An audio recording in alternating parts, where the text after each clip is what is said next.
বান্দরবানের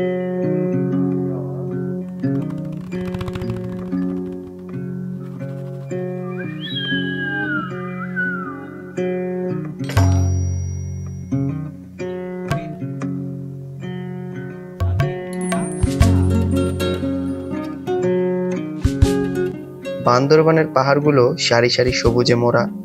ভোরে পাহাড়ের গায়ে সূর্যের আলো পড়লে যেন সোনালী রঙে ঝলমল করে ওঠে।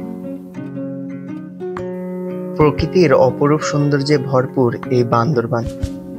সবুজ পাহাড়, ঘন জঙ্গল, উঁচু নিচু পাহাড়ি পথ, মেঘে ঢাকা শৃঙ্গ আর নৈসর্গিক নীরবতার মেলবন্ধনে বান্দরবান এক স্বর্গরাজ্য যেন। আজকে আমাদের খেমচংপাড়ায় তৃতীয় দিন, আর আমরা এখন বাজে সকাল 7টা। আমরা এখন চলে যাচ্ছি রুংরাংয়ের উদ্দেশ্যে। আর চারিপাশে পাহাড়ের চারিপাশে মেঘ জমে আছে, দেখতে ভীষণ ভালো লাগছে। সকাল সকাল খেমচংপাড়া থেকে বেরিয়ে জঙ্গলের ভেতর মেঘের মাঝে হাঁটতে কার না ভালো লাগে। এই প্রাকৃতিক সৌন্দর্য দেখতে দেখতে আমরা রুংরাং পর্বতের দিকে যেতে থাকি। আমরা এখন রুংরাং পাহাড়ের দিকে যাচ্ছি। আর খেমচংপাড়া থেকে বেশ কিছুটা দূরেই এই এমন ঝুম ক্ষেতের উপর থেকে এমন ভিউ দেখা যাচ্ছে। চারিপাশে মেঘ জমে আছে, যার কারণে এই প্রকৃতির দৃশ্যটা মায়াবী রূপ ধারণ করেছে।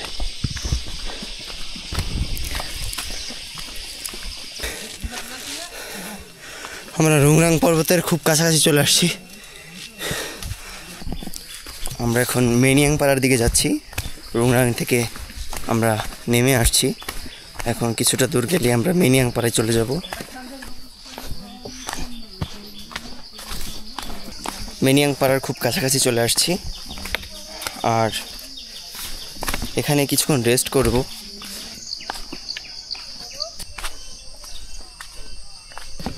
অবশেষে 1 ঘন্টা পর চলে আসলাম আমরা আমাদের এই মেনিয়াং পাড়াতে।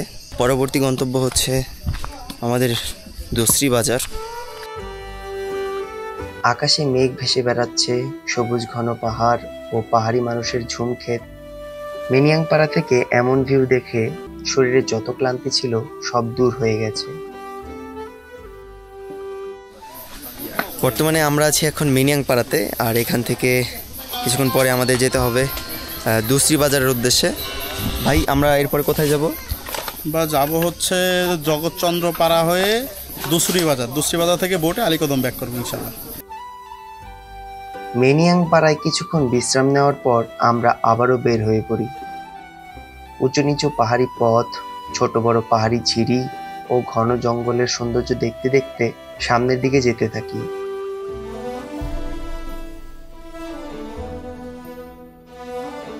আর এই বান্দরবানের এই অপার সৌন্দর্য প্রতি কদমেই দেখা মেলে।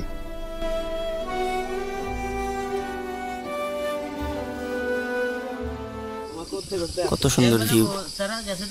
আসলে বান্দরবন না আসলে এরকম সুন্দর সুন্দর ভিউ দেখতে পেতাম না। যাই হোক, বান্দরবনের সৌন্দর্য আসলে আমার মুখের ভাষায় প্রকাশ করে আপনাকে বোঝাতে পারবো না। আপনাকে অবশ্যই এখানে এসে দেখতে হবে, এখানকার সৌন্দর্যটাকে উপভোগ করতে হবে।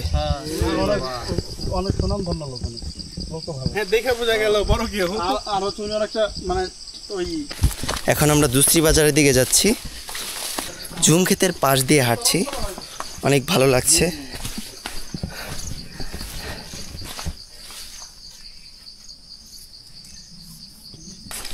খুবই চমৎকার পরিবেশ। রোদ উঠেছে, চারিপাশের ওয়েদারটা পুরোপুরি ক্লিয়ার, যার কারণে খুব সুন্দর ভিউ দেখা যাচ্ছে। সামনের বড় বড় পাহাড়গুলো দেখা যাচ্ছে এখান থেকেই। আমরা এখন এখানে বিশ্রাম নিচ্ছি, আর এখন এই ঝুমের আমরা ফ্রেশ এখন শশা খাবো। আর সাথে আমাদের এখন কিছু হালকা পাতলা খাবারের আয়োজন করা হয়েছে।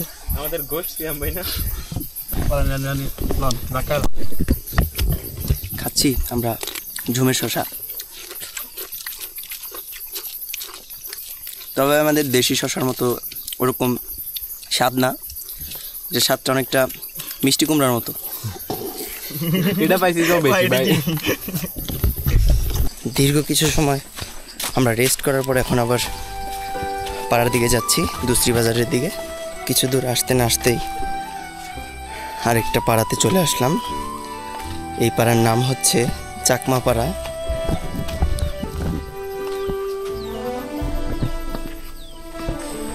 পাহাড়ি কলা খাচ্ছি, একদম নির্ভেজাল, কোনো কেমিক্যাল নাই, কিচ্ছু নাই।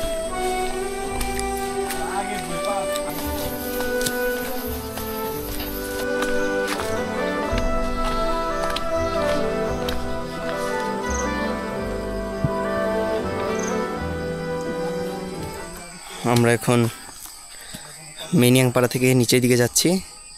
সামনে হচ্ছে আস্তে আস্তে যেতে যেতে দুসরি বাজার পড়বে।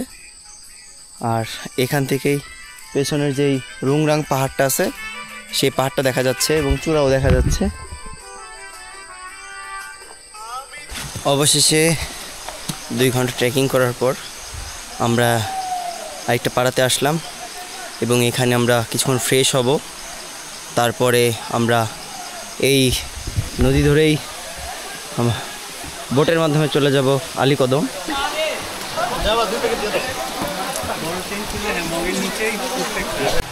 এখন আমরা এই তৈন খাল পাড়ি দেব।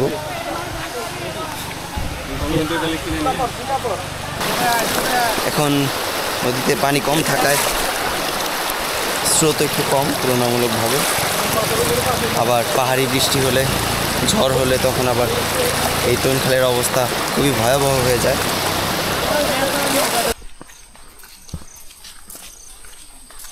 আমার কাছে চলে আইতো ভাই, আমরা ধরার জন্য আসি। আমরা মাছ ধরছি কিন্তু কোনো নারী ধরতে পারছি না, নাই নাই কারণ আমাদের সাথে আসে নাই। দুইজন আছে, এটা কোনো কথা। সুজা ভাই, সুজা সুজা। আমরা এখন দুসরি বাজারে এসে পৌঁছালাম। এখন আমরা এই পাড়াতে যাব।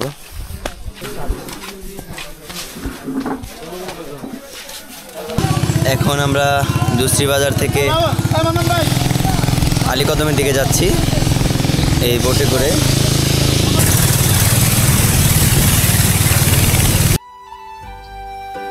তৈন খালে নৌকা দিয়ে আলীকদম আসা ছিল আমার সৌভাগ্য।